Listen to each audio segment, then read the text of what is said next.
नाज़रीन हिन वक़्तु असां सां गॾु कैदी मौजूदु आहे। एजाज़ हिन जो नालो आहे, जेको पाण सुठो पेंटर आहे। ऐं तव्हांखे यादि हूंदो त कुझु अर्सो अॻु में कराची में कैदियुनि जे जेके फ़नपारनि जी नुमाइश थी ऐं उन में हिन जा फ़नपारा जेके आहिनि से काफ़ी माण्हुनि ख़रीद कया ऐं उन्हनि ई पैसनि मां हिन पंहिंजी अमड़ खे उमिरो बि करायो। ऐं हाणे हिते ई जेल जे अंदरि कैदियुनि खे इहे या पेंटिंग करणु, इहो आर्ट जो कमु सेखारे थो। उन सां ॻाल्हि ॿोल कयूं था। बताएं कि पहले बात कैसे आपको शौक़ हुआ कि जेल में आकर पहले आपने ये सीखा और फिर अब दूसरों को सिखा रहे, तो किस तरह आपका उससे पहले जेल से पहले भी इससे वापस थे? सर मेरा जेल से पहले से कोई वास्ता नहीं था, क्यों दूर दूर तक मालूम ही नहीं था कि पेंटिंग होती हैं, ये होती हैं। जब मैं जेल में आया तो 2-3 महीने गुजारने के बाद ये बताया कि यहाँ फाइन आर्ट स्कूल है, तो मैंने टाइम ज़ाया करने से बेहतर है कि इंसान कुछ ना कुछ सीखे। तो मैं फ़ाइन आर्ट स्कूल में आया, मैंने पहले मेराइटी सीखी, फिर मैंने पेंटिंग यहाँ पर सीखी। आज अल्हम्दुलिल्लाह मैंने इसी को एक 3D आर्ट बनाया है यहाँ पर, और इसमें अल्लाह का शुक्र है कि पहले मैंने सीखा, अब मैं यहाँ पर लोगों को सिखाता हूँ। कितने कैदी अभी सीख रहे हैं ये? सर हमारी पेंटिंग क्लास में 74 हैं और मेराइटी के अंदर 15 है। मतलब इस तरीके से मुख्तलिफ टाइमों के अंदर हम काम कराते हैं। 11 से 1 फिर 2 से 4 हमारी ये क्लासेस। अच्छा, जो ये अभी नुमाइश लगती है, को हाल ही में लगी थी, अभी फिर दोबारा ये इतनी तस्वीरें पड़ी हैं, तो ये फिर दोबारा एग्जीबिशन लगे, तो कितना फ़ायदा हो रहा है कैदियों को? फाइनेंशियली ज़ाहिर उनकी फैमिली को सपोर्ट की ज़रूरत है।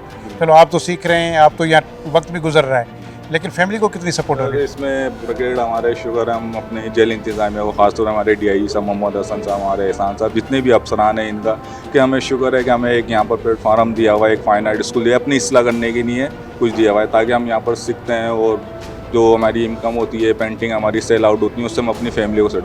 सर इससे ये फ़ायदा हुआ है कि जो दूसरे कैदी हैं उनका रुझान हुआ है, अपनी इस्लाह करने की कोशिश कर रहे हैं। आज अल्हम्दुलिल्लाह के यहाँ पर तकरीबन 3000 कैदी ऐसे हैं जो यहीं से कमाते हैं, अपनी फैमिलियों को यहाँ से सपोर्ट करते हैं। कोई 20,000 रुपये महीना, कोई 10,000, 15,000 रुपये, मतलब मुख्तलिफ इस तरीके से हमारे। और हमारे इसके अंदर अल्हम्दुलिल्लाह के हम लोग यहाँ पर ये समझते हैं, हम खुश नसीब हैं कि हमारे जैसे DIG साहब मोहम्मद हसन से तो साहब, एहसान साहब, इनकी पूरी टीम हमारे को यहाँ पर मिल गई। अल्लाह की तरफ से हमें ये तोहफ़ा है कि हम यहाँ पर बैठ के अपना काम कर रहे हैं और अपना इस्लाह करने की कोशिश कर रहे हैं। जी, असां हिन वक़्तु गैलरी में मौजूद आहियूं। आर्ट गैलरी आहे ऐं हिते सेंट्रल जेल में कैदियुनि खे पेंटिंग करणु सेखारियो थो वञे ऐं उनखे मुख़्तलिफ़ हिते क्लासिस हलनि था। अलाह वधाए असां गॾु मौजूदु आहे जेको हिन जो ट्रेनर बि आहे। ऐं हीअ जेके तव्हां पोयां सदर पाकिस्तान जी तस्वीर हुन जे पोयां शेड में बिलावल भुट्टो ज़रदारी आहे, आई थिंक त उहो जेको मुसविर आहे उहो हीअ आहे। ऐं अलाह वधाए खां पुछूं था त उनजो इहो कॉन्सेप्ट छा आहे ऐं केतिरियूं हिननि तस्वीरूं ते ठाहियूं आहिनि, केतिरा जेके आहिनि से हीअ नौजवान आहिनि, जेके ॿिया कैदी आहिनि उन्हनि खे सेखारे पियो, उन्हनि खे तयारु करे पियो। त ॿुधायो त केतिरियूं पेंटिंग्स आहिनि, तमामु घणियूं पयूं आहिनि, इहे कॾहिं नुमाइश लाइ वञनि थियूं या जेका हाणे ताज़ी नुमाइश थी हे उन में वयूं हुयूं या उनखां पोइ नयूं ठहियूं आहिनि? उनखां पोइ ईअं सम्झो त तक़रीबन काफ़ी कमु असांजो उन में निकिरी वियो न। जेकी एग्ज़िबिशन ॿाहिरि थी उन में तक़रीबन मुंहिंजूं 97,000 जी मुंहिंजूं सिर्फ़ु ॿियूं, ओवरऑल 1,25,000 जी बाक़ी वरी स्टूडेंट्स जेके आहिनि वरी उन्हनि जूं बि हुयूं। बाक़ी उनखां पोइ वरी हीउ नओं कमु तयारु कयो आहे, हीउ जीअं थी वियो, हेॾां थी वियो, ज़रदारी साहिबु, हीअ सभु माना पोइ वरी बाद में वरी तयारु कयूं असां। ईअं सम्झो मूंखे बि तक़रीबन बि 2014 जी मुंहिंजी एडमिशन आहे हिते क्लास में। मां सिखियो बि हिते ई आहियां इन क्लास में। वरी हाणे उन पहिरें असां हुन क्लास में हूंदासीं, पोइ बाद में वरी मोहम्मद हसन सैता साहब ने हीउ फाइन आर्ट ठारायो, त वरी मूंखे पोइ हेॾे चेंज कयो, तूं हिते सेखारींदे हाणे तूं हिते। हे भला ज़रदारी साहिब जी तस्वीर या पीपल्स पार्टी सां तालुका न? पीपल्स पार्टी सां तालुकात मुंहिंजो न आहे, पर ज़रदारी साहिबु हिकिड़ो ईअं सम्झो त लीडर आहे असांजो सिंध जो।